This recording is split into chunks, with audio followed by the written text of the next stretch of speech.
Aquí vamos.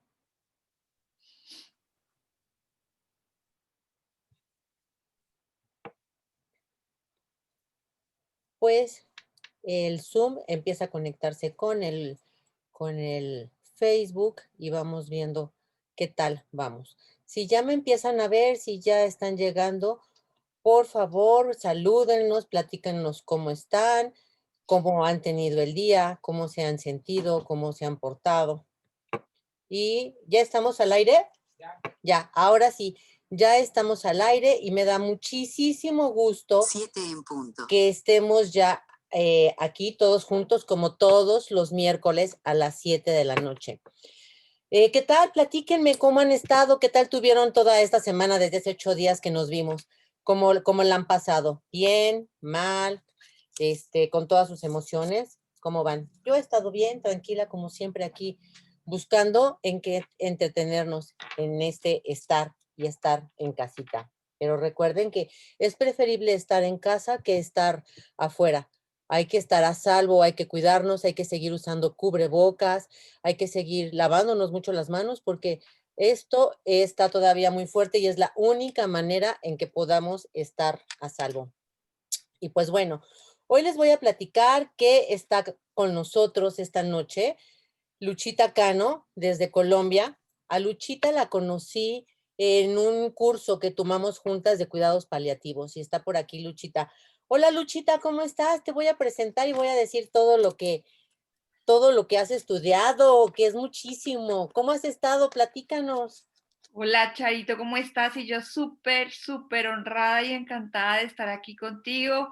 No, digamos que todas esas cosas que vas a leer es porque he tenido un poquito de tiempo libre y bueno, me gusta leer un poquito más. Qué Eh, bueno. y Déjame saludo de decirle. una vez a todos los que se van conectando. Muchas gracias y gracias a ti por este espacio magnífico que tienes aquí No, gracias a de ti por querer estar aquí diálogo y con de nosotros. reflexión que tanto necesitamos ahora. Sí, claro. Luchita es médico magíster en educación médica, PhD en educación, PhD en pensamiento complejo con énfasis en cuidados paliativos, formación avanzada en conversaciones complejas al final de la vida. Y hoy vamos a tocar un tema bien padre, bien importante que se llama simbología de los rituales de despedida. Luchita, ¿qué tal si nos empiezas a platicar? ¿Cómo es eso? A mí me encantó esto de la formación avanzada en conversaciones complejas al final de la vida. ¿Cómo es eso? Pues mira, yo creo que parte de mi experiencia personal, ¿no?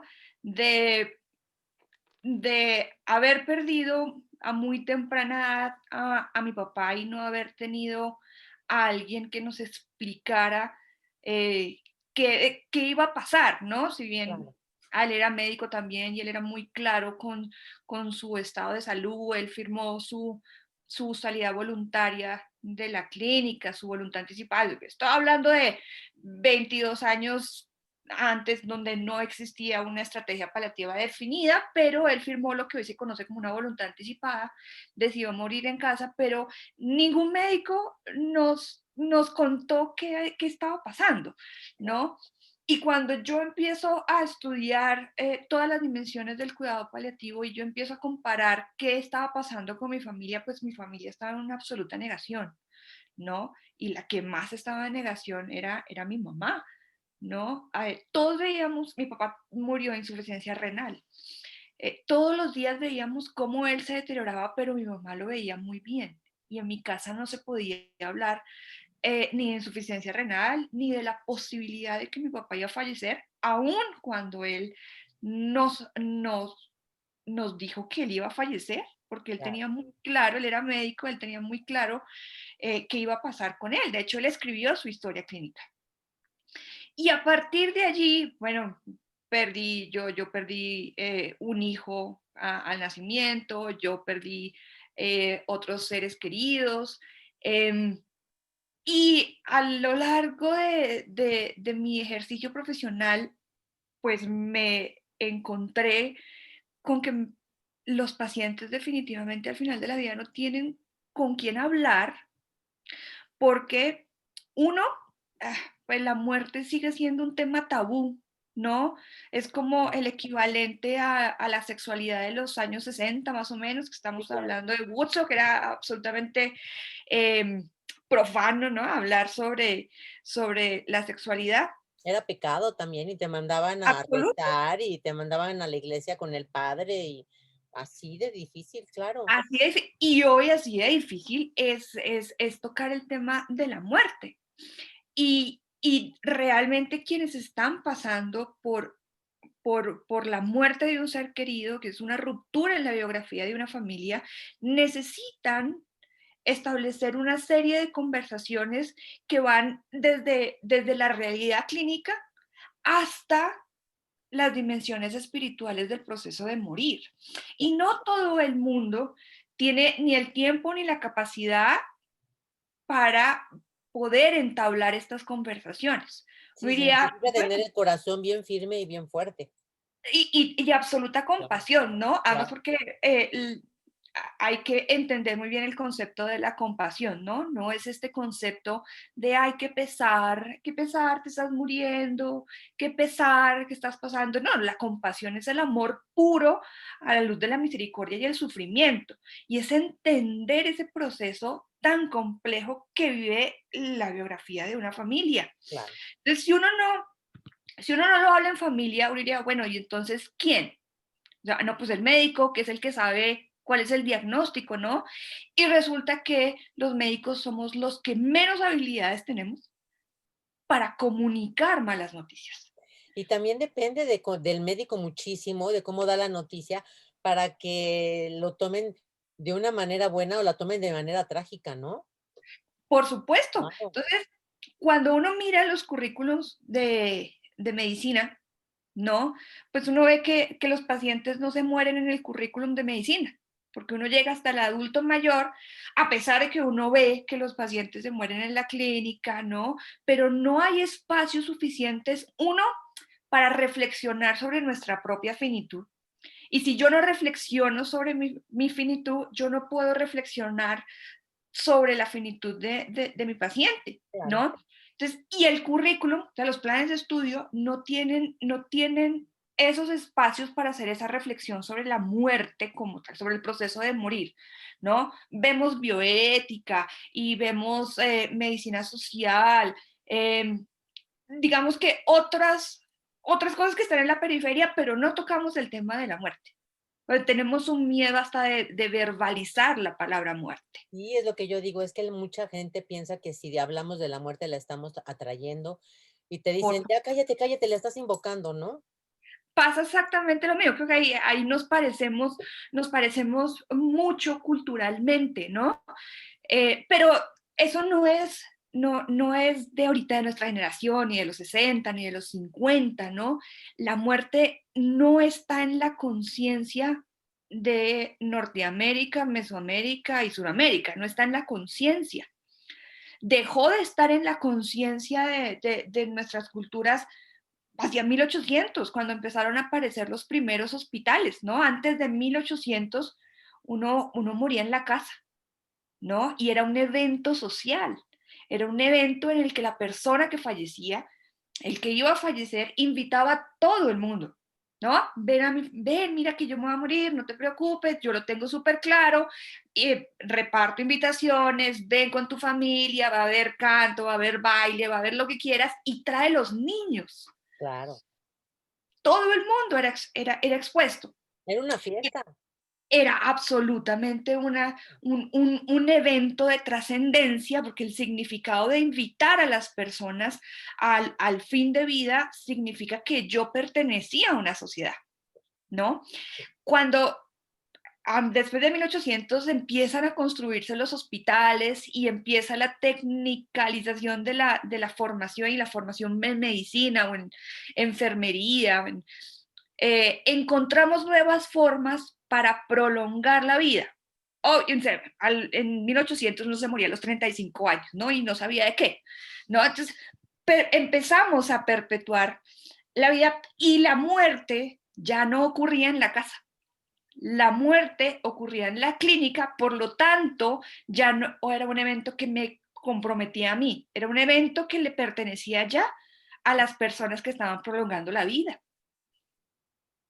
Entonces empezó a salir de nuestra conciencia, tanto que hoy no está en la agenda de nadie.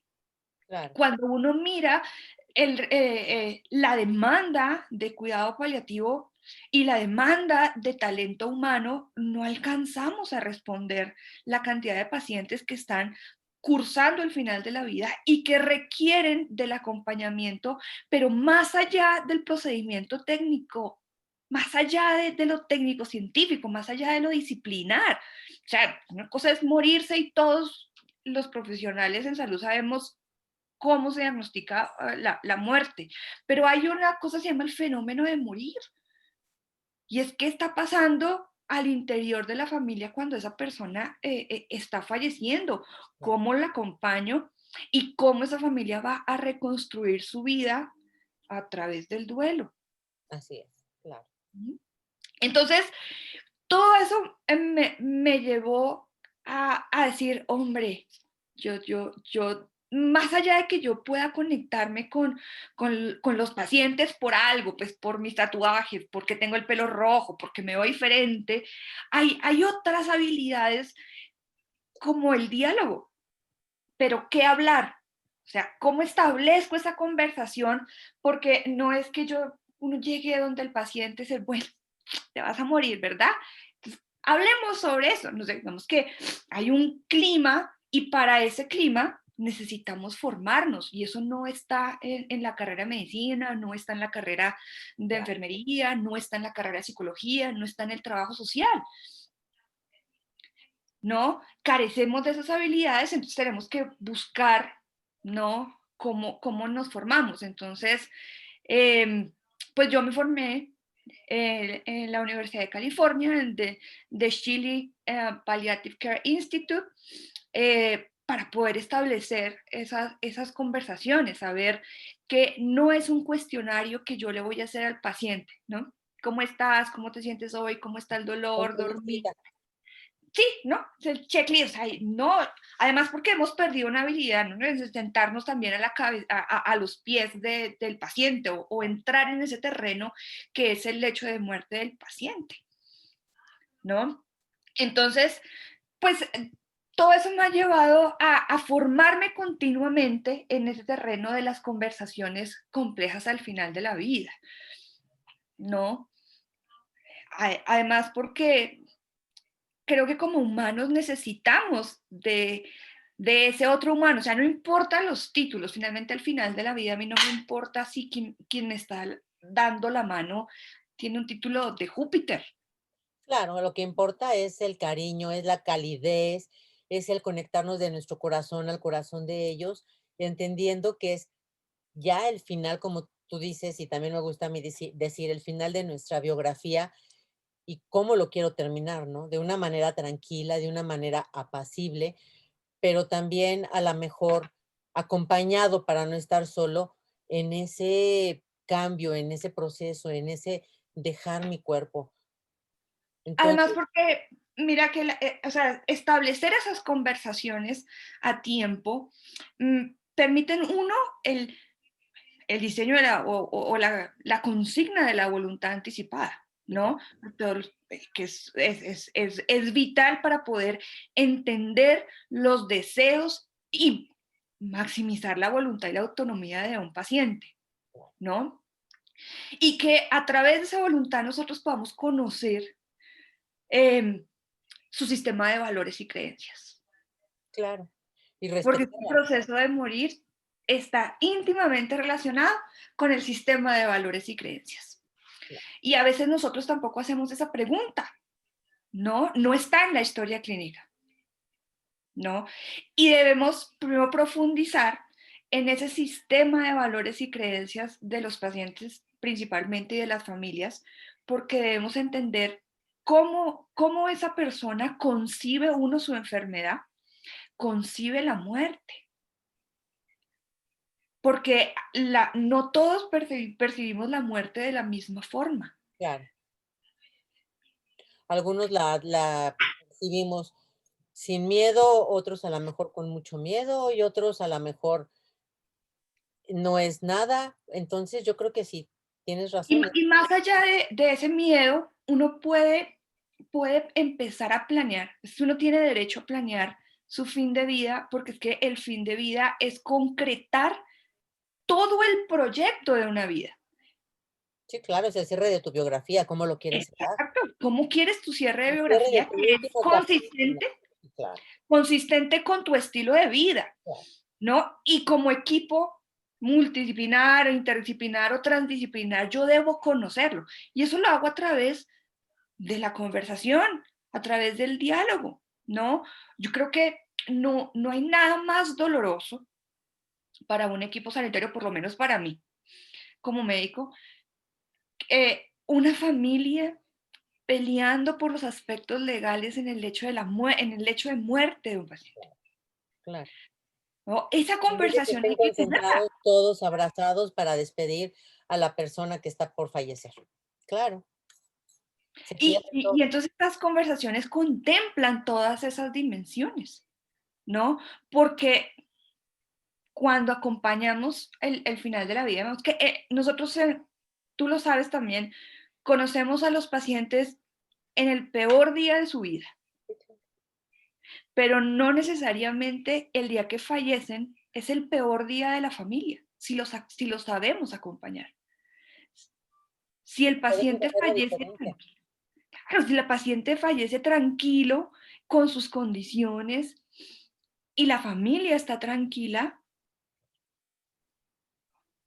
pues ya no es el día más doloroso. Van a pasar por el duelo, por supuesto. O sea, es que el hecho de acompañar no significa que vamos a suprimir el duelo, ¿no? El duelo también es un fenómeno humano. Claro, claro, estoy completamente de acuerdo. Entonces, yo también creo que se hace la diferencia en, en, en esa etapa final, en esos últimos minutos de vida. Y tengo la idea o la convicción de que debe de ser algo mágico ese trascender. Tiene que ser algo bonito, algo para que yo me pueda ir tranquila y que al final de cuentas, como tú dices, que toda la familia esté triste, pero estén juntos para que estando en ese momento así todos juntos y tranquilos, va a ser como que menos traumático, ¿no, Luchita? Por Y va supuesto. a ser, como tú dices, empezar el duelo más tranquilo, porque del duelo no nos salvamos nadie. Y yo No, siempre les digo, el duelo duele, pero también hay que ver la diferencia entre un duelo complicado y un duelo tranquilo, un duelo sin no tanto dolor, sino tantos problemas y tantos, si yo hubiera hecho esto, si yo lo hubiera llevado al hospital o si yo lo hubiera dejado en la casa. Y a lo mejor, como tú dices, si desde el principio con estas conversaciones los dejamos más tranquilos, van a poder estar enfocados en ese momento y no porque pensando y divagando en qué vamos a hacer, qué tengo que hacer, le voy a hablar a la trabajadora social, el médico me dijo esto, me dijo, entonces hacemos y los encaminamos a que se focalicen en ese último momento, ¿no? además porque como no hablamos de la muerte normalmente, ¿no? Pocos tenemos la voluntad anticipada ya lista, ¿no? Llegamos al final de vida con ciclos no resueltos, Claro, sin también, tiempo para resolverlos, así es. ¿no? Entonces, si bien ya el sistema de salud es bien atomizado, ¿sí? Porque en eso creo que no hay diferencias en ningún, por lo menos en Norteamérica, Mesoamérica y Sudamérica, no hay diferencia, la atención es absolutamente atomizada. Y entonces yo, ¿con qué herramientas voy a decirle a psicología o a trabajo social qué intervenir y cómo? Claro, ¿No? claro, Cuando tengo un paciente en fin de vida que probablemente tiene sus síntomas mal controlados. así es. Digamos que todo ese fenómeno es que le abona es a no concretar el proyecto de vida a través de un trascender en paz, Así es, claro. ¿no? Entonces, creo que una de las lecciones que nos ha dejado el coronavirus tiene que ver precisamente, uno, con cómo establecemos esas conversaciones y dos, con esa simbología del ritual de despedida, porque has tocado un tema muy importante. Es una categoría emergente muy importante, que es el duelo disfuncional, Claro, ¿no? La pandemia nos ha mostrado lo importante que es la simbología del rito de despedida. claro, Antes íbamos a los funerales, o sea, porque tocaba ir al funeral y pues se murió la tía, entonces nos vestimos de negro y hacemos, por lo menos en Colombia, ¿sí? aquí En, también, nos vestimos de negro y vamos a la funeraria, así es. ¿sí? A convertirse en un evento social en el que se reúne la familia que no se ha visto hace 15 años y se olvida realmente que el rito de despedida tiene que ver con la trascendencia de esa persona que está en ese ataúd. Claro, Entonces, a través de esas conversaciones complejas, bueno, yo he profundizado en esa simbología, ¿no? Porque como no percibimos la muerte igual, ¿no? Es más, si uno le pregunta a todas las personas profesionales de la salud que nos pueden estar viendo en este momento, cómo no quisieran morir. Y lo primero que van a decir es, yo no me quiero morir en la unidad de cuidado intensivo y yo no me quiero morir como mi paciente. claro, Yo claro, no sé, es que él tampoco se quiere morir así, claro. ¿no? Entonces démosle esos espacios. Entonces, viene la razón por la cual los humanos tenemos un rito para cada evento que tenemos, que es parte importante de la biografía, Claro. que no entendíamos. Y lo entendimos porque nos quitaron la posibilidad de llevarlo a cabo. Claro, Entonces, desde ahora que se va el paciente y que ya muchos, cuando ya entran al hospital ya muy graves, ni siquiera nos dejan despedirnos ni de lejitos ni de nada, y todos afuera, y bueno, y ni siquiera te dejan estar aquí, yo creo que debe ser en todas partes, pero en México ni afuera del hospital, y te dicen, vete a tu casa, no hay nada que hagas aquí afuera, no tiene caso, y te vamos a decir, cada 24 horas te vamos a llamar y te vamos a dar informes de tu paciente. Entonces, no hay ninguna manera en que uno pueda estar tranquilo, ni pueda hacer ese, como tú dices, ese ritual de despedirme, de poder darle las gracias, de decirle te quiero, perdóname, te perdono, y poder cerrar ese ciclo para que a partir de ahí podamos empezar a elaborar nuestro duelo. Entonces, se queda como que todo a la deriva y se queda ahí todo partido y como diciendo, ¿ahora qué está pasando? ¿Dónde estoy? Y cuando menos lo piensas, a la hora que sea recibes la llamada donde te dicen tu paciente ya se murió. Y lo peor, Luchita, es que ni siquiera, hasta para reconocer al paciente, ni siquiera te dejan acercarte. O sea, lo no, tienes que reconocer desde lejos y hacerle así, y decir, ah, sí, sí es. Lo cierran herméticamente y jamás volviste a ver nada, ni a saber nada, hasta que te entregan la urna con las cenizas, ¿no? Entonces, que yo no digo, sabes que son de esa persona, ¿no? sí, ¿No? Has tocado unas características muy importantes y es que los rituales de despedida, no importa el sistema de valores y creencias, ya vamos a profundizar en algunas que son muy llamativas, pero cualquier ritual de despedida teológicamente tiene tres funciones, ¿no? Que es la operatividad física, la logística y la ontológica, y tiene que ver con cómo se va a disponer del cuerpo, claro, ¿sí? Y tú como tanatóloga lo sabes, claro, ¿no? Hay unos procesos logísticos, hay un tema de cómo son cómo es la fisonomía, cómo va a quedar para que se parezca, ¿no? Para que no tenga esos rasgos cadavéricos o esos rasgos de sufrimiento, ¿no? Entonces que en ese sentido Las culturas asiáticas tienen unos procesos muy importantes de embalsamamiento, ¿no? Entonces, no, le quitamos primero esas funciones que tiene el ritual de despedida, pero tiene otras características que son tres, muy importantes, y empieza con el proceso del perdón. Claro. Y el perdón me lo otorgan otros. Y es lo primero que yo voy a hacer. Para eso me sirven las conversaciones difíciles al final de la vida, para permitir que las otras personas me otorguen el perdón, ¿no? Que es fundamental para que yo pueda empezar el proceso de gratitud. Y decir, ok, yo no fui tan, pero tan malo, ¿no? Yo no fui así, no. Ay, y entonces viene ese proceso de gratitud también de los otros, ¿no? Te agradezco por esto, te lo agradezco. Y eso me permite la tercera función, que es el sentido de pertenencia.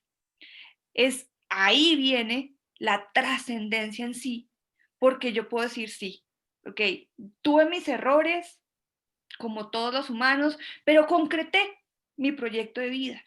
Y ahí yo puedo cerrar el ciclo. Claro. Y la familia cierra el ciclo. Cuando yo muero y mi familia tiene la seguridad que esa persona que está en el ataúd, que va a ir a cualquier, o sea, va a ir a cremación, a promación, plastinación, lo que considere la voluntad anticipada, tiene la seguridad que está ahí su familiar y puedo empezar el duelo, Así es. ¿no? Claro, claro. Cuando yo no tengo ese proceso, pasa lo mismo que las familias de los desaparecidos. Exacto. Yo no puedo desarrollar el duelo hasta que me entreguen los restos. Claro.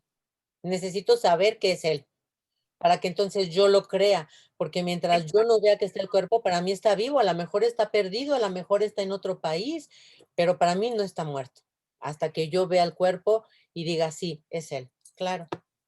Entonces, el, la trascendencia está en cerrar ese ciclo. El coronavirus nos mostró esa importancia. ¿Por qué? Porque no tenemos cuerpo, no tenemos ritual, no podemos desarrollar el duelo funcional. Entonces, todos los pacientes que han fallecido por coronavirus, multiplicado por 2, que es mínimo el número de familias que tienen, Claro, están en duelo disfuncional. claro. Sí, Y eso es un problema de salud pública, porque ¿cuántos de esos miles de personas, que ya son millones, un millón. están siendo acompañados por el duelo disfuncional, ¿no? Y el duelo disfuncional visto como yo me quedo estancado o en la primera fase o en la segunda fase, ¿no? Me lleno de ira o me lleno de negación porque es que Esa no podría está ser mi otra cuerpo. pandemia, Luchita. ¿Cómo? Esa podría ser otra pandemia. Por supuesto, es un prueba Claro, de salud pública. claro. Por supuesto, lo que Muy pasa es fuerte. que la salud mental está absolutamente estigmatizada, ¿no? Cualquier trastorno en la salud mental, ¿no? Y hasta ahora nos estamos dando cuenta que la salud mental es una dimensión fundamental para la calidad de vida, Claro, ¿no? Entonces, los rituales de despedida y esa simbología tiene que ver con ese sentido de trascendencia. Bueno, ¿y si ya no puedo ir al velatorio? ¿Y si ya no puedo acompañar a mi ser querido? Entonces, ¿qué hago? Porque el estar en familia me permite a mí compartir ese sentimiento de pérdida y ese dolor. Y ahorita ya no puedo, el distanciamiento físico me lo impide. y además, ¿sabes también qué pasa mucho? El dudar acerca del sentido del deber cumplido. ¿Hice lo correcto? ¿No hice lo correcto? ¿Es que lo debí de haber llevado a otro hospital? ¿Es que no lo debí de haber sacado de la casa? ¿Es que lo debí? Entonces, ese sentido de ese deber cumplido está también atormentando a muchísimas personas y es por lo mismo también. Hice bien, hice mal. Y ahorita he estado pensando, ahorita que hablas de la voluntad anticipada, que ahorita le explicamos a toda nuestra audiencia qué es, pero se me ocurre que también pudiéramos en este caos en el que estamos viviendo, tener hacer lo mismo y antes a lo mejor, se me ocurre, de irnos al hospital, decirle a nuestro familiar, ¿sabes qué? Yo quiero esto, esto y esto y esto. En lo que viene la ambulancia, se me ocurre, ¿no? Estoy muy mal. Claro, Y entonces a lo mejor ahí yo le puedo decir mis últimos deseos. Yo quiero que me intuben, o si voy ahorita al hospital, sí quiero que me intuben, no quiero que me intuben, que me revivan, que no me revivan. En el tiempo vamos a tener ese corto lapso y a lo mejor ahí mismo se me ocurre también decir, te amo, gracias por todo, perdóname, en ese lapso pequeño que tenemos de tiempo, en lo que llega la ambulancia para que pudiéramos a lo mejor adelantar un poquito. Y el otro día también se me ocurría, Luchita, porque como aquí también está muy cañón y yo dije, a ver, yo creo que también eso lo tenemos que hablar y le dije yo a mi marido, le dije, tenemos que hablar y qué vamos a hacer en caso de, porque entonces si no también lo estoy evadiendo y estoy con la venda y puede ser, todos estamos expuestos y si entonces decimos desde antes, si llega el momento y nos pasa a uno de los dos, ¿qué vamos a hacer? ¿Qué vamos a decidir? Y tal vez si empezamos a sentirnos enfermos, empezamos a sentir mal, a lo mejor ahí se me ocurre también, como te decía, hacer unas cartitas rápidas a nuestra sí. familia, para mi hija, para mi hijo, una cartita en caso de, para también no poder irnos así, así como a lo loco, sino con tantito tiempo que tengamos en lo que vemos si estamos más graves o si viene la ambulancia o si no viene, a lo mejor dejar un poquito arreglado el camino para ese final, ¿no? ¿Pudiera ser también? Además, porque, mira, es que pasa algo también particular y es que tampoco creemos que la enfermedad nos toque, ¿no? O sea, yo no me voy a enfermar, ¿no? A mí no, no, la enfermedad es de otros, como la enfermedad es de otros, pues, ¿por qué yo voy a hablar del tema, no? O sea, porque yo voy a decir, oye, si me da coronavirus y me tienen que llevar a la unidad de cuidado intensivo, yo quiero decirles tal cosa, Sí, ¿no? Mira que yo yo llevo, no sé, desde el 2008 en el campo de los cuidados paliativos.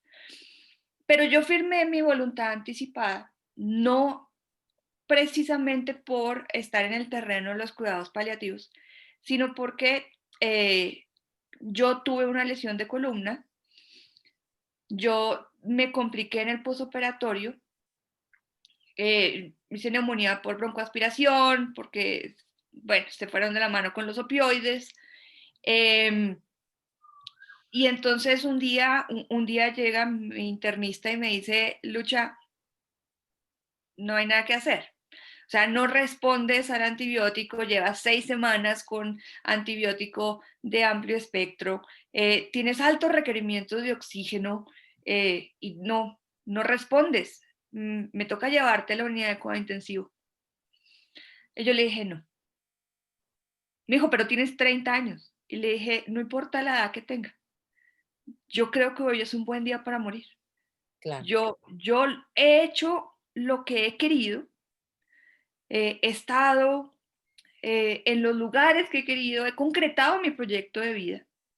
Entonces, eh, déjenme por lo menos a mí decirle a mi familia, porque yo para ese momento yo ya había hecho mi transformación espiritual. Y entonces mi familia debía saber que mi ritual no era católico, o sea, no iba a haber misa, no iba a haber velatorio, no iba a haber... Y eso yo tenía era que hablar, eso no lo podía decir mi internista. Yo tenía que decirle, mire, a mi Claro, mamá, mira, yo me voy a morir. Y como me voy a morir, pues no tengo nada económico más que mi carro y un par de deudas. Entonces, eso se saldará, ¿no? Con los seguros de las tarjetas, eso no importa. claro, Pero resulta que tú tienes que llamar a mi guía espiritual y tú tienes que hacer una serie de cosas alrededor de mi cuerpo, porque yo no profeso la religión católica como tú. Eso fue una conversación súper, súper difícil. Uno, porque yo tenía altos requerimientos de oxígeno. Dos, porque pues, que a uno de primerazo su hijo le diga, mira, me voy a morir y tienes que hacer eso, ¿no? Claro, Eh, o sea, uno dice, bueno, ¿yo cómo rompo el hielo ante una conversación de esas? Pero claro, muy si fuerte. fuéramos más abiertos y consideráramos la finitud dentro de nuestra agenda, pues no habría ningún problema de sentarme en mis cinco sentidos, muy, muy sano, a hacer y a diseñar esa voluntad anticipada. Y el testamento vital, en algunos países, nosotros que en Colombia no tenemos testamento vital, que son, digamos que es arreglar los aspectos económicos, ¿no? Digamos que el tema de las herencias. Porque, mira que uno creería que la pregunta más frecuente al final de la vida de los pacientes es, ¿cuánto me queda? ¿No? Y esa no es la pregunta más frecuente. El paciente sabe y tiene clarísimo que su final está próximo. Lo siente. Claro, lo Ujú, siente, ¿no? claro, Y la pregunta es, ok, ¿hice lo correcto? ¿No? Que viene aquí ese fenómeno existencial. ¿Quién le va a responder esas preguntas tan profundas que probablemente no lo encuentre en su sistema de valores y creencias? claro. ¿No? Y ahí tengo que tocar unos aspectos muy claros sobre el derecho a morir dignamente, sobre los aspectos legales, sobre eh, esa finitud, o sea, quién me responde a mí si lo que yo hice en la vida estuvo bien o no, Claro, ¿no? así es. Cuando yo no tengo ese tipo de conversaciones, lo que hago es abonar el terreno para el sufrimiento existencial. Si es que yo no me pueda responder la razón por la cual yo vine a esta dimensión física y me quedo con mi propio miedo de lo incierto, de qué pasa realmente allá, ¿no? ¿No? Que eso no puede ser respondido sino a través de una conversación muy profunda. Cuando yo saco mi sistema de valores y creencias, cuando yo hablo sobre mi percepción de la muerte, sobre mi percepción de lo incierto, alguien tiene que tener esa conversación con uno. Pero cuando no la tengo, ¿no? Y muero por coronavirus, me quedo solo en una unidad de cuidado intensivo con mis propios miedos, con mis propios sentimientos, Como además con algo que es morir en el anonimato. Y morir en el anonimato tiene un impacto en mis horas finales. Y no importa que yo me vaya a morir, tiene un impacto en ese sentido de trascendencia. Porque morir en el anonimato quiere decir que yo no pertenecía a nada. claro, Y todos pertenecemos a algo, a una sociedad. Inclusive los que están clasificados como NN pertenecen a algo. Inclusive los cadáveres con los que nosotros practicamos en los laboratorios de anatomía. Si bien son desconocidos, pertenecieron a una familia. claro, todos, es cierto. Todos. Y pertenecen a los estudiantes, pertenecen a los profesores, pertenecen a un centro de transformación del pensamiento. Entonces, inclusive ellos pertenecen a algo. Entonces, ahí radica la importancia de las conversaciones complejas que son al final de la vida, pero realmente uno las puede tener en cualquier momento de su ciclo vital. Y realmente creo que lo fundamental es tenerlas cuando uno está en sus cinco sentidos. Claro, desde antes. Cuando uno puede pasar previamente por su propia biografía, contestarse sus preguntas, poder pasar por el proceso del perdón, de la gratitud y llegar a ese momento final muy tranquilo, con una familia muy tranquila, en medio de la tristeza, Claro, pero tranquilos y pero todos absolutamente focalizados en tranquila, ese momento. con, con ese significado tan importante de lo que significa ese ritual de despedida para esa persona. Es como ahora no los tenemos, no sabemos con qué lo vamos a sustituir, Claro. ¿no? Entonces, no le vemos el real significado ahora por ejemplo, crear un jardín, ¿no? Como sustituto de, eh, el entierro, ¿no? Crear un álbum fotográfico. em, Hacer una playlist con su música favorita. Exactamente, hacer una playlist, entonces hacer poesía, eh, literatura, ¿no? Dibujar, Escribir ¿no? En la narrativa de cada familia hay historias preciosas que son terapéuticas, sí. absolutamente terapéuticas, También ¿no? sería bueno que pudieran escribir su diario emocional, porque al final de cuentas, a mí me gusta decirles a todos mis pacientes, hay que escribir un diario emocional, porque todos los días tenemos algo que decirle a la persona que trascendió, a la persona que ya no está con nosotros. Todos los días tenemos algo que decirles. Entonces, qué mejor si podemos escribirles y escribirles y escribirles. Y a lo Además, mejor, porque y no solamente con esa persona que ya no está, que ya no existe. Realmente la escritura de un diario es terapéutico en cualquier momento claro, de la vida, ¿no? Eso nos permite encontrarle los sentimientos a las emociones básicas que nosotros sentimos ante cualquier situación o persona. claro, Y nos permite mirar en perspectiva y nos permite replantearnos, ¿no? Y nos permite sacar de nuestro cuerpo realmente esos sentimientos que tienen un efecto negativo en mi fisiología. claro. Entonces, la escritura de un diario emocional, de un journal, se convierte en una herramienta fundamental para la gestión de las emociones, ¿no? Y ahora, es que ahora lo entendemos, pero esos instrumentos y esos mecanismos vienen de mucho tiempo atrás, ¿no? De hecho, probablemente lo tenemos codificado en una parte chiquitica de nuestro cerebro. Sí, yo creo Mm, que así también. Ahí está guardadito. ahí está absolutamente guardado. Entonces, creo que el reaprender nos permite valorar nuevamente la razón por la cual pues estamos vivos, ¿no? Claro. Ahora, mira que mirando los rituales de despedida de culturas llamativas, ¿no? Porque es que una cosa es morirse en una ciudad, ¿no? En una ciudad caótica, ¿no? Un pueblito.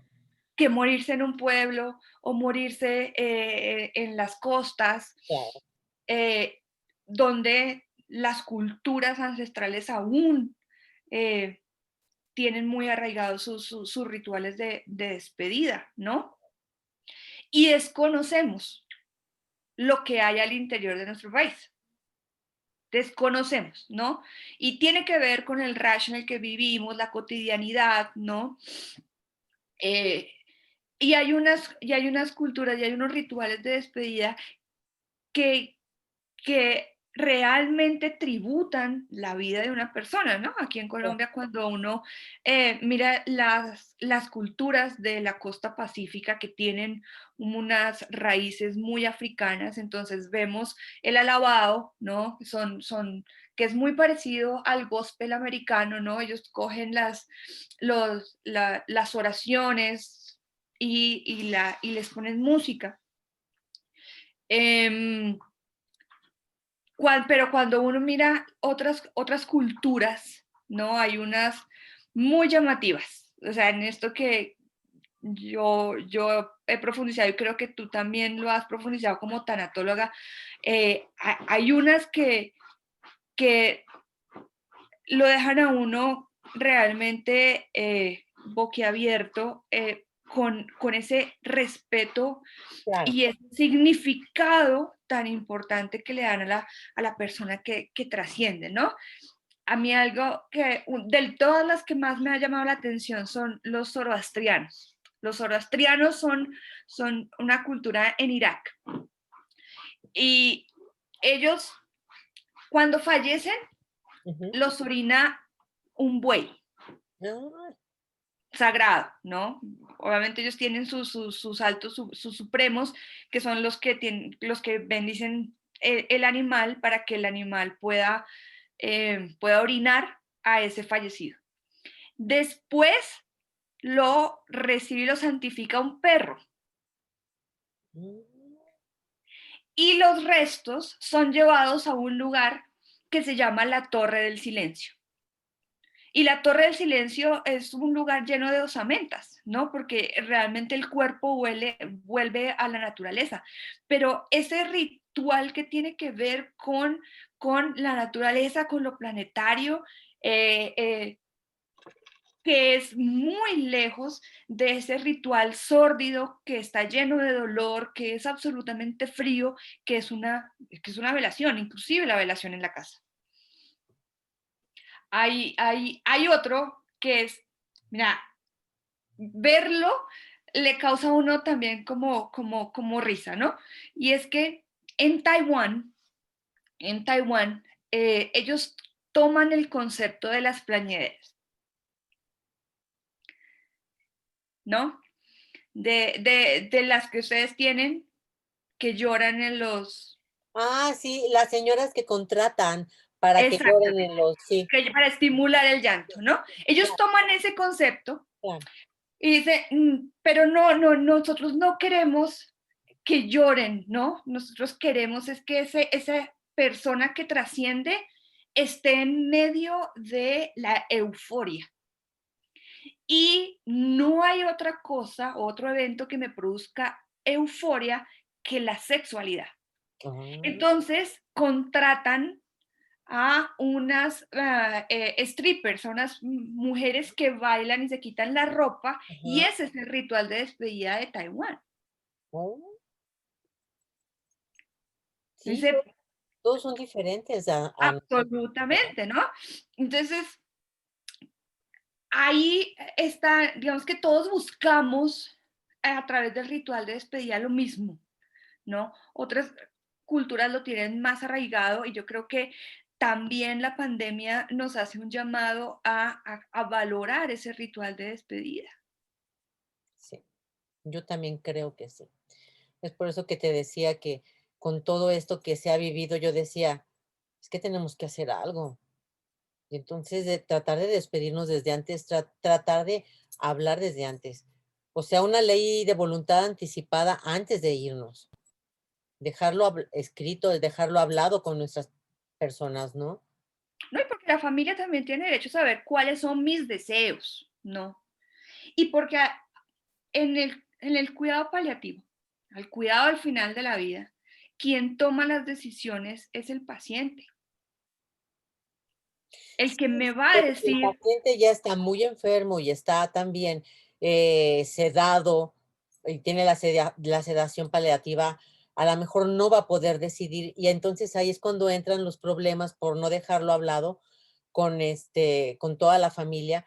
Y si son dos o tres hermanos, unos hermanos se lo van a querer llevar al hospital y otros no. Bueno, ya se lo llevaron al hospital. Y luego van a empezar las discusiones porque un hermano va a decir, sí, intúbenlo y sí, revívanlo. Y otro hermano va a decir, no, es que déjale su proceso de muerte. Y entonces hasta entre los hermanos va a haber después esa disputa y después esas rencillas quedan para el resto de la vida. Cuando es más fácil, como decimos, tener nuestra ley de voluntad anticipada, que es como si fuera un testamento de nuestro cuerpo. ¿Qué quiero hacer con mi cuerpo?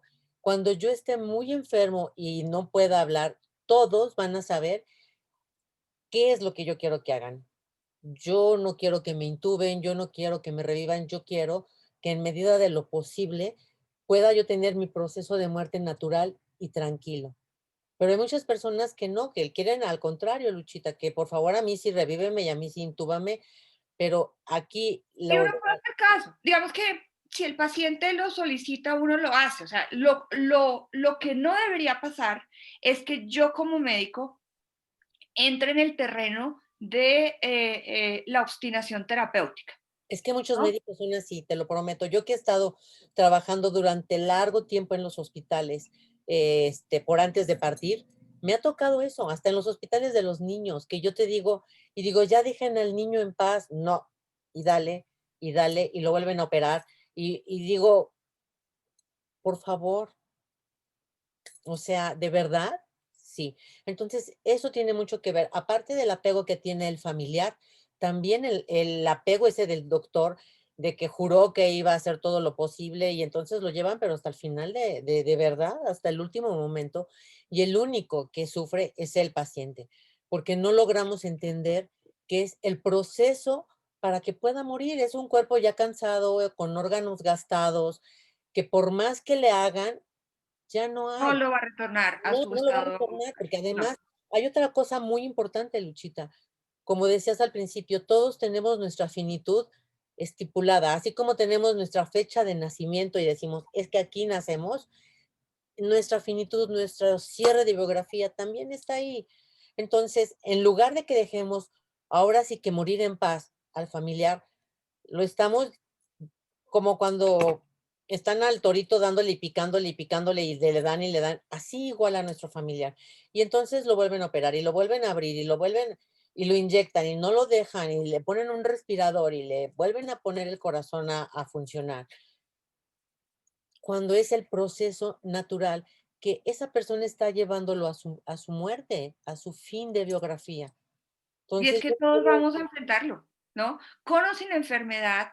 Además, es que la muerte no viene bien nunca, ¿no? Como no estamos acostumbrados, pues nunca viene bien. Entonces, siempre va a haber una razón por la cual decir, pero es que tenía tantos proyectos por hacer, es que era muy niño, o es que no apenas se había casado, no, pero es que dejó dos niños chiquitos, y dice, pero es que a la muerte no le importa eso. claro. Ni a la muerte le importa eso y todos tenemos ya el tiempo estipulado. Cuando nacemos ya tenemos el tiempo estipulado y tenemos nuestra Y fecha. empezamos a morir, ¿no? En el momento que nacemos empezamos a morir, Y así ¿no? como mueren bebecitos, y luego me ha tocado ver en las noticias que están celebrando al abuelito que cumple 110 años y que cuando yo me estoy poniendo el rímel para empezar el día y volteo y digo, ¿es en serio un abuelito que cumple 110 años? Entonces no sabemos. Entre que tenemos que cumplir nuestra misión en la vida y lo que ya lo traemos estipulado, no lo sabemos, pero como decíamos, es el apego, es el que no estamos con la idea o no estamos como concientizados de que somos finitos y de que entonces Exactamente. alguien está enfermo y se va a morir. Entonces es como decíamos, es que ¿por qué se muere si él era tan bueno? Pues sí, pero es que era su tiempo.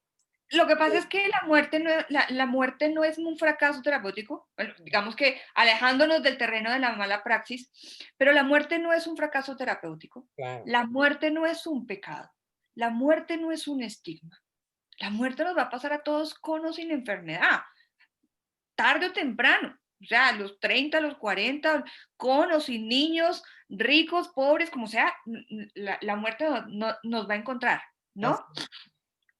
Entonces, creo que lo primero que debemos reconocer es que la muerte no, no es, no es el fracaso de la vida.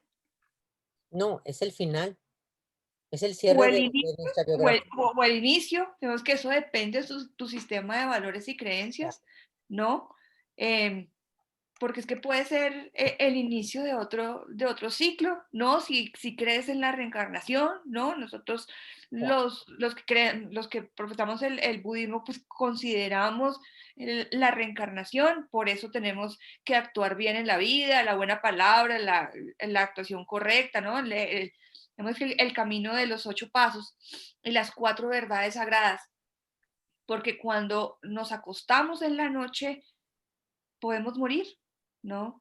claro, Y al otro día lo que tenemos es una oportunidad para poder resignificar nuestra propia existencia, así es. ¿no? Entonces yo creo que aquí el llamado es a tener esa conversación. No importa que tengamos miedo, es que el miedo es humano. El miedo, a mí me preguntan, ¿cómo le quitamos el miedo? Yo no puedo quitar el miedo porque el Claro, miedo es instintivo, así ¿no? Eso hace parte de la fisiología. Eh, entonces no importa que tengamos miedo. Ese miedo lo puede tener la persona con quien esté hablando y yo me puedo reflejar en el otro.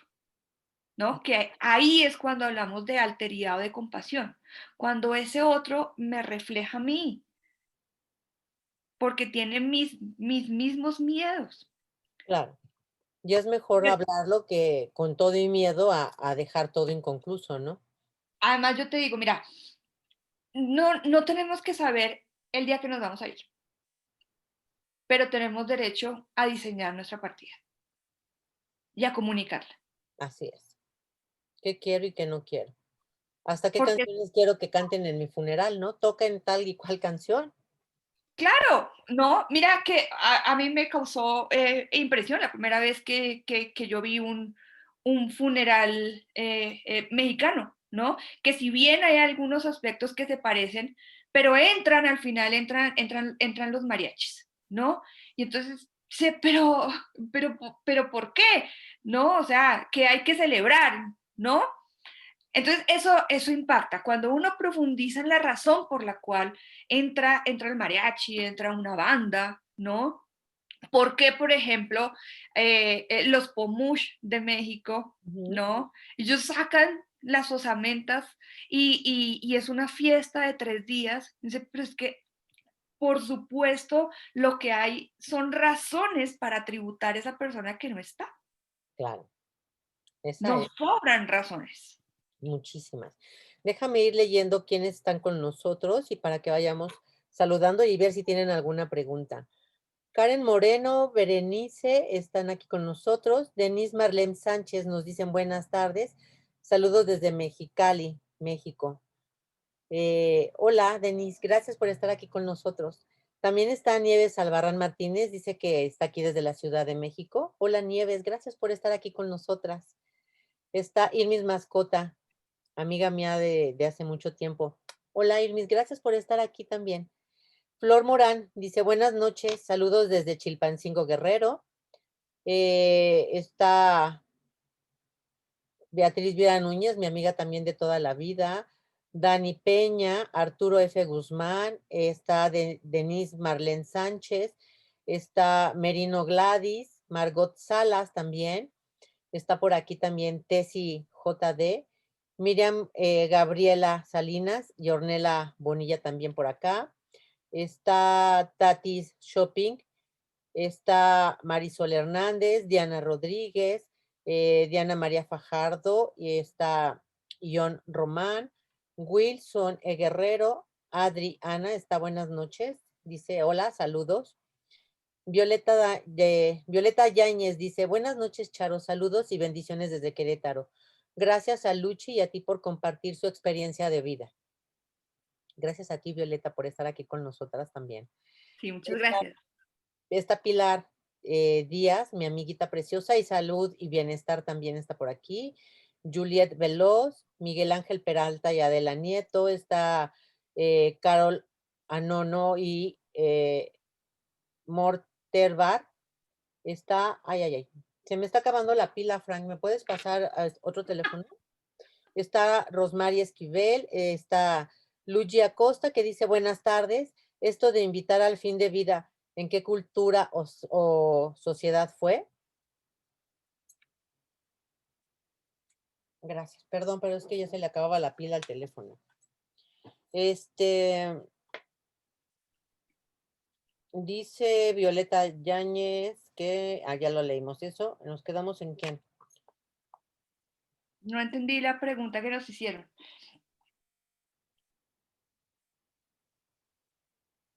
Aquí está. Dice, buenas tardes.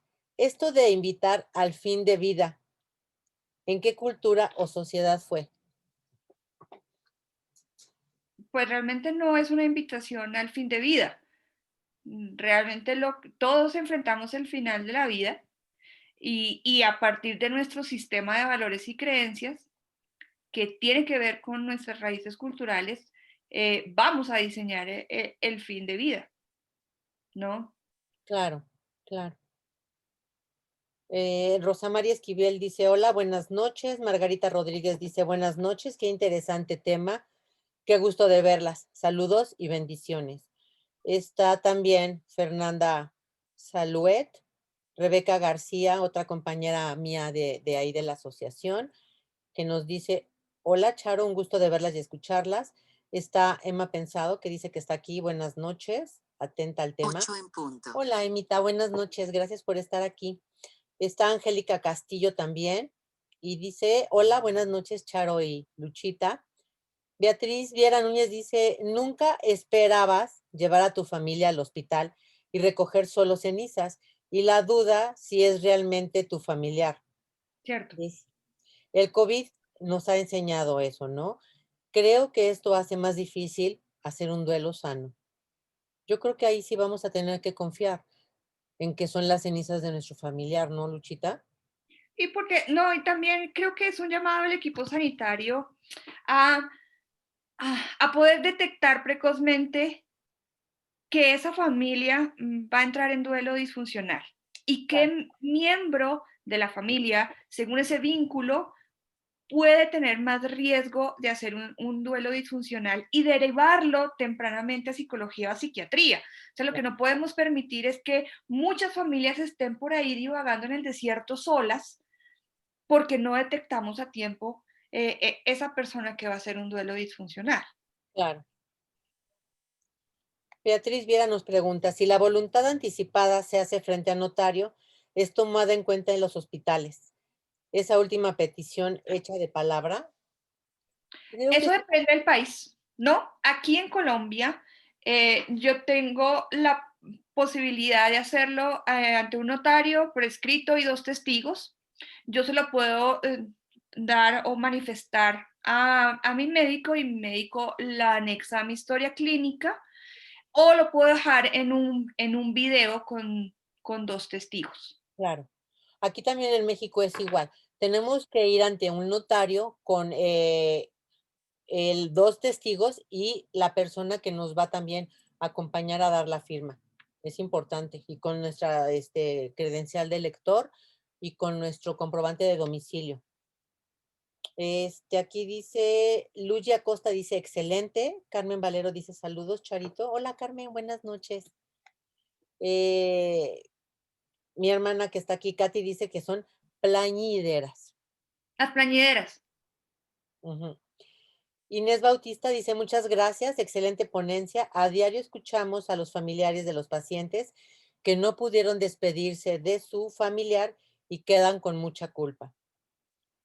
Elizabeth Pensado dice, buenas noches. Tessy JD dice, excelente información, gracias. Carmen Valero dice, es muy importante decidir cómo queremos que nos dejen partir. En lo particular, les he dicho a mis hijos que respeten mi estado y no quiero ser martirizada con vida artificial. Y como dices, todos tenemos un tiempo y así tiene que ser. Beatriz Viera dice diseñar nuestra partida. Eso le gustó, de diseñar nuestra partida. Violeta Yaxac dice gracias, gracias. Te mando un beso, Violeta. Mónica Rodríguez dice, excelente, gracias a las dos. Wilson E. Guerrero dice, un saludo a la doctora Luchita Cano. Ay, un Colombia saludo para presente. él. Ay, también, sí, él tomó un curso conmigo de comunicación de malas noticias y gestión del duelo. Un saludo para William, tan bonito. Eh, Violeta dice, escucharles es una gran fortuna. Gracias. Gracias a ti por acompañarnos, preciosa. Alberto Páez dice, hola. Hola, Betito. Roselín Anaya dice, excelente tema. A Jacqueline Morán Hernández dice, saludos, información muy valiosa, muchas gracias. María Bordiga dice, muy hermosa la charla compartida. Gracias desde Argentina. Gracias a ella también por acompañarnos. Las Eh, maravillas de Internet. Mónica Rodríguez dice, yo perdí a mi papá por la pandemia el día de mi cumpleaños y la doctora Lucía me acompañó a mí, a mi madre, con unas sentidas palabras. Muy linda, muchas gracias. Le Un decía, saludo para ti, Mónica. le Yo sé decía que al estás aire, ahí. le decía al aire frustración de perder a un ser amado. Así es antinatural y no hemos podido asimilarlo aún. Han pasado 3 meses. 3 meses no es nada, Luchita. No, mira, hay un estudio muy llamativo, americano, ¿no? Ellos acompañaron a 33 individuos eh, que habían perdido a su papá o a su mamá y se dieron cuenta que uno puede desarrollar todo el proceso del duelo hasta 72 años. Claro, Los abuelitos todavía tenían el dolor 72 años después. sí, Dice, ok, el duelo no tiene un ritmo igual, una velocidad igual. Lo que debo estar pendiente es que no se me queden estancados en una fase. exactamente. Eso es lo que tenemos que hacer, ¿no? Porque cuando yo me estanco en una fase, eso tiene un impacto en la salud mental, tiene un impacto en la fisiología, pues, en la aparición de enfermedades, tiene un impacto en la generación o no, o perpetuar las adicciones. Entonces, lo que yo no puedo hacer es dejar que un individuo se quede en una fase del duelo, cuando yo tengo mecanismos para la detección temprana. Claro, así es. Si bien es, digamos que dirán, es que eso le pertenece a psicología o a psiquiatría. El tema no es a quién le pertenece. No, el tema es que reciba ayuda esa persona. Por supuesto, y de la ayuda que sea, porque probablemente el psiquiatra que le otorgue su sistema de salud no va a hacer clic y lo va a llenar de fármacos. Y probablemente usted sí va a hacer feeling y va a hacer clic con alguien que no Puede ser tiene, hasta, que no, puede ser hasta el que no tiene pastor de tu iglesia. inclusive, Claro, ¿sí? claro. Simplemente alguien que tenga esa capacidad de escucha y me permita a mí escucharme en ese discurso, Claro. ¿no? Porque es que el diálogo, cuando yo, yo le permito a alguien hablar sin interrumpir, lo que termina pasando es que yo empiezo a escuchar mi propio discurso. Y ahí yo encuentro un montón de respuestas a mis interrogantes. Por eso, cuando uno establece las conversaciones con los pacientes, dentro de ese clima que yo establezco, está una característica o algo que yo debo hacer y es no interrumpa la narrativa del paciente. Se llama No escucha la activa. interrumpa, obsérvelo. Claro, Además, porque es que en la observación yo también voy a sacar mucha información de cómo está ese paciente o cómo está ese familiar, ¿no? La postura, en, en, en el color de su piel, en cómo se expresa o no se expresa, en cómo se sienta. Ahí yo saco mucha información de cómo está. claro. Y también es enfrentarnos con nuestra propia muerte, ¿no? También ese miedo de decir, uy, Esa es la razón por la cual no tenemos esas conversaciones, claro, porque no queremos enfrentar nuestra muerte. Como nunca viene bien, o sea, pero ¿por qué me tengo que ir si yo la estoy pasando tan bien? ¿No? claro, Y tenemos son experiencias de vida y no tenemos experiencias de muerte, ¿no? así es. Entonces no nos queremos ir, ¿no? Hay un tema de apego y vuelvo y yo reitero en el sistema de valores y creencias, porque yo lo que debería propender es cultivar el desapego.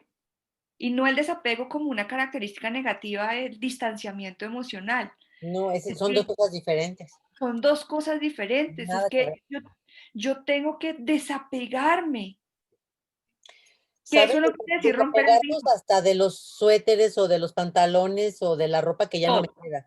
Porque siempre lo que decimos todos desde nuestro apego, no, es que ahora que yo adelgace, lo voy a usar y nunca adelgazamos. Ahí Exactamente, está nos guardado. apegamos. Y es ese tipo de apegos, ¿no? Me Sí, apego, y es igual al apego que le tenemos a las personas.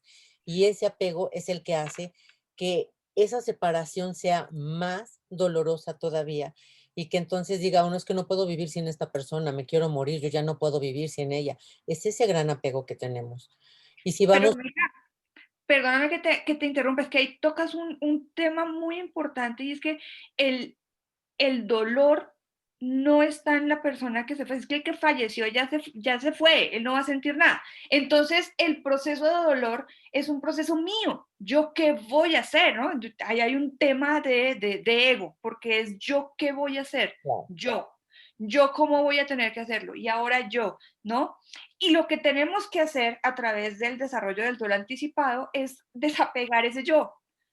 Así es, claro. Y ya habrá poder, ya hay que hacer muchísimas cosas y trabajar. Y yo digo que podemos trabajar hasta la mejor, como me gusta decirle mucho a mis pacientes, hay que honrar a la persona diario. Diario la puedo honrar. A lo mejor hoy me levanto y digo, hoy voy a honrar a mi mamá sonriendo un poquito más. Y mañana, que es otro día, voy a honrar a mi mamá y a lo mejor voy a tratar de hacer el pastel ese delicioso que hacía mi mamá. Entonces, no tenemos que dejar de sentir el dolor, pero sí podemos hacer más llevadero, más tranquilo, sin tanto. El dolor no se va a ir, o sea, digamos, nadie puede sustituir a esa persona que ha significado tanto para mí, ¿no? Los seres humanos no son sus, ¿no? No podemos sustituirlo. Por ejemplo, hay una razón por la cual cuando los niños pequeños tienen mascota y se mueren, no podemos comprarles otra mascota inmediatamente Claro, es después lo de la primero muerte, que les digo. porque el niño tiene que procesar la pérdida, porque si no va a crecer creyendo que podemos sustituir, Claro, ¿no? Entonces nadie puede sustituir a alguien.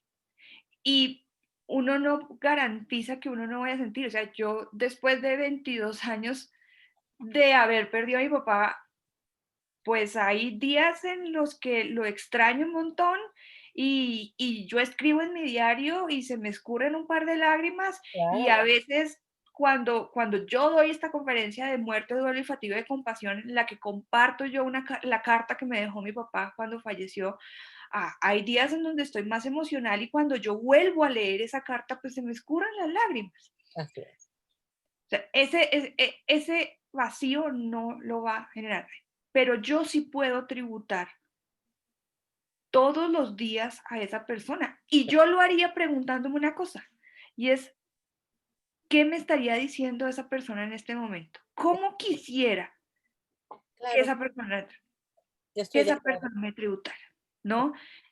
Entonces yo puedo entrar en un diálogo conmigo mismo, ¿no? Además, porque es que en el duelo debemos comprender que las personas pues ya no existen físicamente, pero empiezan a vivir en mí.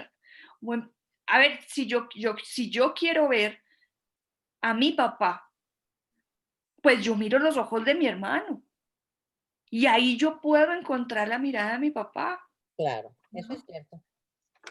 Claro, Si yo perdí a mi mamá y yo quiero ver la sonrisa de mi mamá, pues yo me miro al espejo, porque probablemente ahí yo voy a encontrar la sonrisa de mi mamá. claro. Porque ellos empiezan a vivir en nosotros, no solamente energéticamente y espiritualmente, sino porque es que biológicamente somos parte de ellos. Claro. Entonces podemos vernos en ellos. Mi marido hace una cosa que me gusta mucho, que siempre, su mamá ya tiene muchos años que nos dejó, pero él siempre la trae a la plática o la trae a nuestra hora de comida y entonces dice, es que esta sopa es como la preparaba mi mamá. Y entonces nos estamos comiendo la sopita de mi suegra y es otra manera de recordarla, de tenerla viva, de tenerla en nuestro corazón, de tenerla en nuestra mesa y de honrarla todo el tiempo, ¿no? Él siempre está diciendo, no, es que mi mamá hacía la comida así. Y entonces él trata de hacer la comida como la hacía su mamá y esa es una forma de, a pesar de muchos años que tiene, que ya murió la señora, él sigue honrando la memoria de su madre. Él la sigue teniendo viva porque la tiene en su corazón, porque la menciona, porque la recuerda en muchos aspectos de nuestra vida diaria. Entonces, yo creo que es importante que hagamos homenaje y que honremos a todos nuestros difuntos, porque los homenajes permiten que el duelo se canalice y que no se quede guardado en nuestro corazón. Sí nos va a doler, pero día con día estamos mandando mensaje y diciendo, tú estás conmigo. Y como me gusta decirle a las personas que ayudo y a las personas que acompaño, está su energía. Por eso se llaman seres de luz, porque todo su luz está ahora con nosotros y nos está acompañando toda la energía que nos dejaron. Entonces, yo creo que ese tipo de cosas, el honrarlas, el hacerles un homenaje, que es una fiesta especial, el honrarlos es diario. El honrar es realizar un acto de respeto, de admiración, de estima. Y podemos hacerle un homenaje especial. Y más ahora que viene la Navidad, se me ocurre, Luchita, viene la Navidad y puedo hacer un homenaje. Entonces, Claro, claro, yo voy a hacer la fiesta de Navidad en nombre de mi mamá, de mi papá, de mi abuelito, y voy a hacer el pavo como él lo hacía, o voy a poner, como te decía, su playlist favorita. sí, Hay que hacerle homenaje a todas las personas que no están con nosotros. Es bien, bien importante también sí. para nosotros y al final de cuentas para ellos, ¿no? Porque es como reconocerles todo lo que nos fueron perdón, todo lo que fueron para nosotros y siguen siendo, porque nosotros seguimos vivos. Y voy a decirle la palabra que me gusta decirle a todas las personas que yo acompaño en sus duelos. Ellos ya no están, pero tú sí estás vivo. Y entonces puedes decirle todos los días, te amaré mientras respire. Que esa frase no sé en qué película la vi, pero me encanta. Te amaré mientras respire. Claro, O sea, todos los días de mi vida. No estás presente, pero estás aquí conmigo en mi corazón para siempre. ¿No crees, Luchita? claro que sí. Además, mira, yo hice una publicación reciente y es que, pues nosotros los que tenemos una visión diferente a la judeocristiana, pues no celebramos la Navidad, ¿sí? Eh, pero yo he visto mi casa de Navidad. Claro. Y yo he visto mi casa de Navidad no porque haga la novena, porque tenga una creencia eh, eh, en lo que pasa en la Navidad, sino porque era algo que a mi papá le gustaba hacer. Así es. Y él esperaba diciembre porque había un montón de cosas que él hacía desde el 1 de diciembre hasta el 7 de enero, Claro. ¿no? Entonces, vestir mi casa de Navidad tiene que ver con el vínculo que yo todavía tengo y que va a perdurar un montón. O sea, cada arreglo de Navidad que yo hago cada año tiene que ver con esa sensación de estar con él. Entonces yo termino tributando y honrando lo Así que es. él quería. Claro. Entonces yo hice una publicación reciente y es, viene Navidad y es una época difícil para muchas personas en este momento que han perdido a su familiar a expensas del coronavirus. Pero vestir la casa de Navidad es una forma de vincularse con esa persona que no está. Así es. Además, es un momento en el que yo puedo estar en familia y También. yo puedo sentarme a hablar de, ahí volvemos a ese tema de la narrativa, ¿no? Y puedo crear ese álbum fotográfico con esos mejores momentos. Y eso también es honrar y es tributar a esa persona que no está. ¿Va a doler? Sí, va a doler. Mi primera Navidad después de la muerte de mi papá fue terrible, fue un mes después. Se murió el 15 de noviembre y venía la Navidad. Y lo que yo sí hice fue arreglar mi casa de Navidad Así. con todo el dolor y se me escurrían las lágrimas. Yo dije, voy a armar mi Navidad completa. Me gasté todas las luces. Yo le puse a mi casa como unas 5.000 luces. Pero fue el Pero, homenaje que le hiciste a tu papá.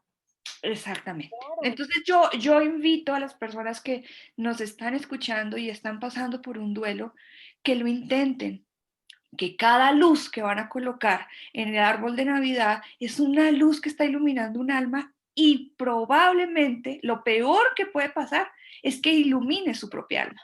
Así es, también. Estoy de acuerdo completamente contigo. Así es.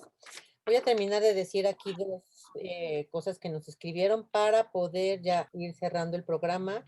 Eh, Denise Marlem nos dice, qué edificante en vivo, gracias. Liason nos dice, excelente plática. Ya han pasado 3 meses de que perdí a mi mamá por COVID y lo más difícil es no poder despedirme de mi mamá y difícil poder aceptar el que ya no está y más en estas fechas.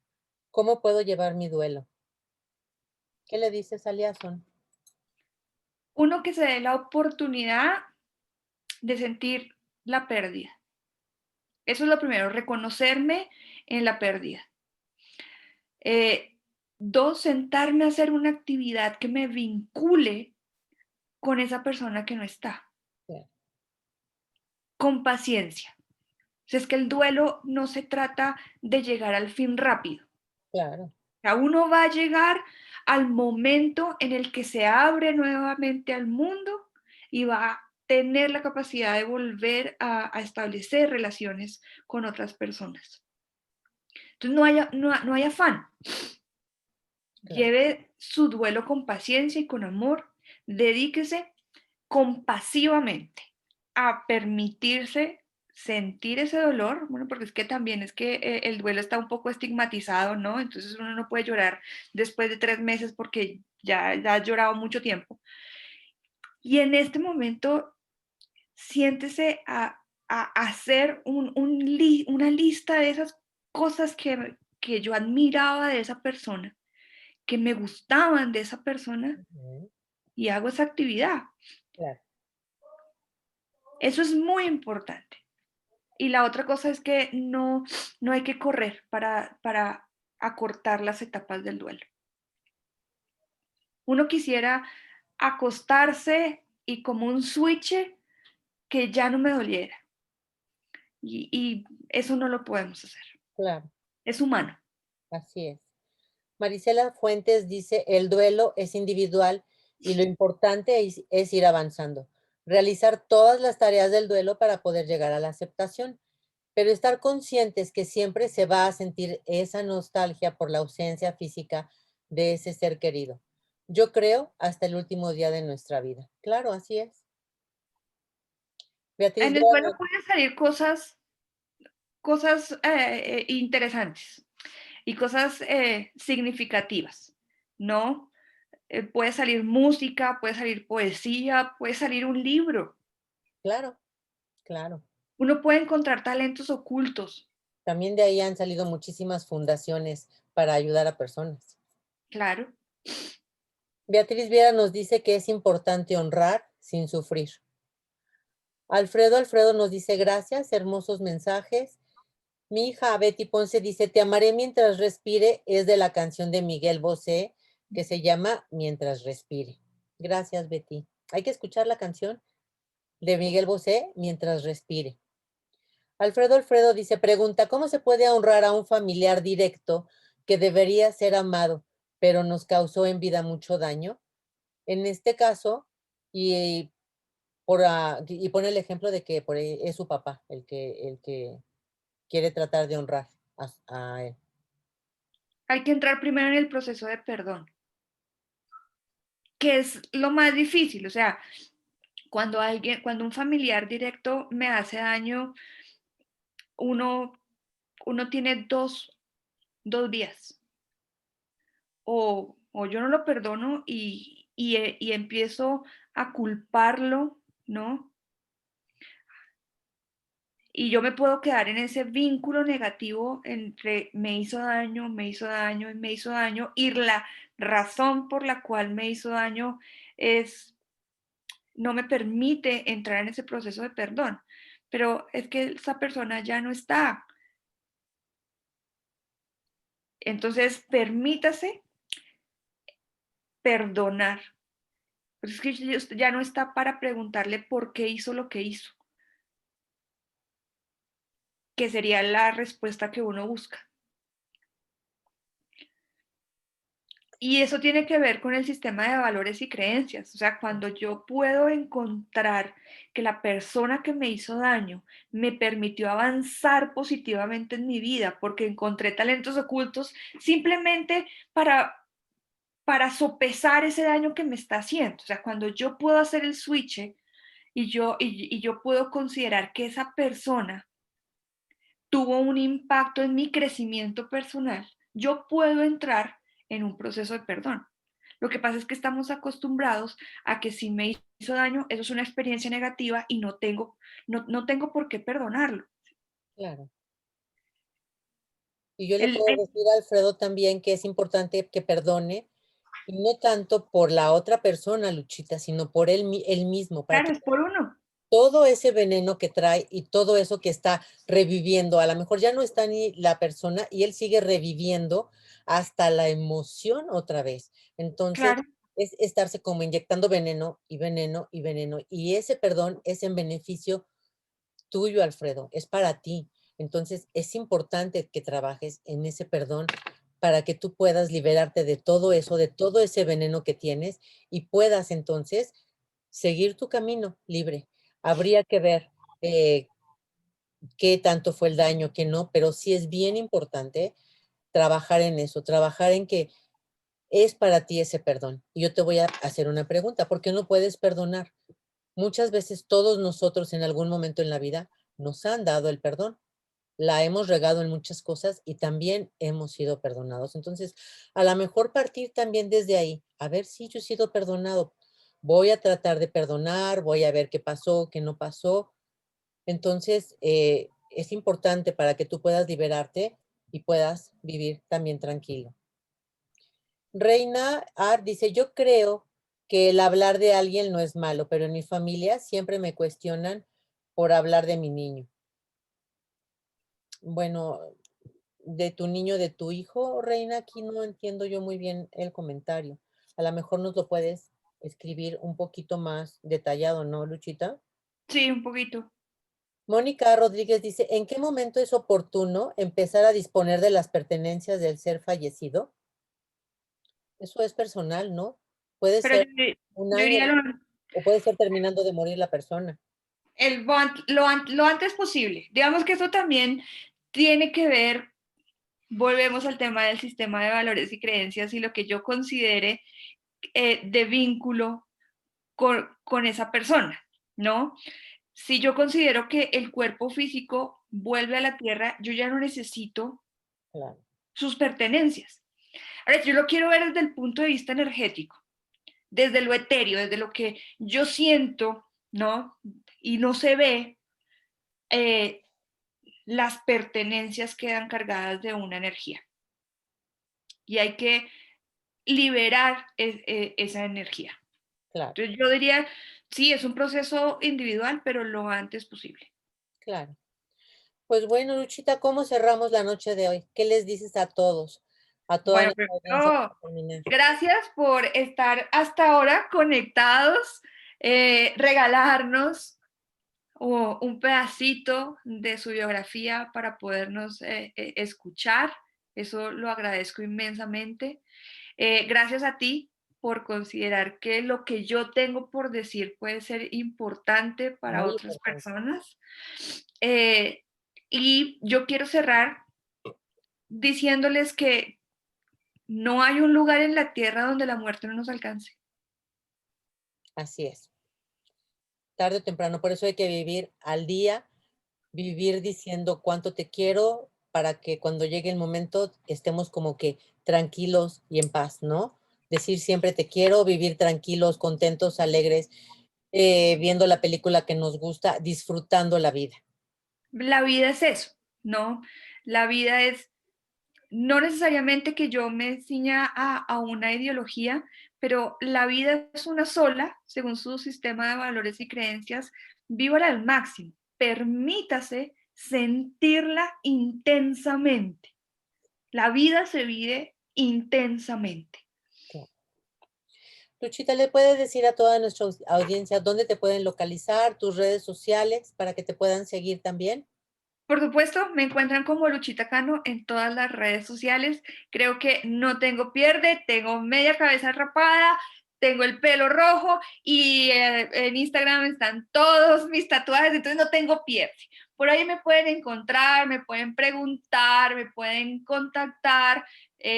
Yo siempre contesto los mensajes, Eh, porque por una razón, y es que contestar un mensaje puede salvar una vida. claro, claro, estoy completamente de acuerdo. Luchita, muchísimas gracias por estar con nosotros esta noche. Gracias por querer y haber aceptado el estar conmigo. Me encanta tu forma de pensar, me encanta tu forma de platicar. Y pues bueno, quedamos como para vernos en otro programa, ¿te parece? Por supuesto, yo súper encantada de estar y de nuevo gracias a ti y gracias a quienes se conectaron, gracias a todos por sus comentarios, por sus bendiciones, por sus caritas de sorpresa, por sus likes. Yo les diría una cosa, si les gustó este programa, denle un like y compártanlo y etiqueten a la persona que ustedes consideren que les sirve escuchar esto. Más allá de que nosotras nos denemos likes, es que otra persona tenga la oportunidad de escuchar esas palabras. Claro, estoy completamente de acuerdo. Así que a compartir este video para que, como dice Luchita, llegue a más y más y más personas. Yo soy Charo Ponce, todas mis redes también estoy como Charo Ponce Tanatóloga y quiero darte las gracias a ti que estuviste con nosotros esta noche, escuchándonos, acompañándonos. Mil, mil gracias. Les recuerdo a todos y cada uno de ustedes que estoy aquí para ustedes, lo que necesiten, un mensajito y no están solos. Nos vemos el próximo miércoles como siempre y gracias, bonito miércoles de miércoles a miércoles y gracias Luchita. No, a ti. Un abrazo, un beso. Chao a todos y feliz noche.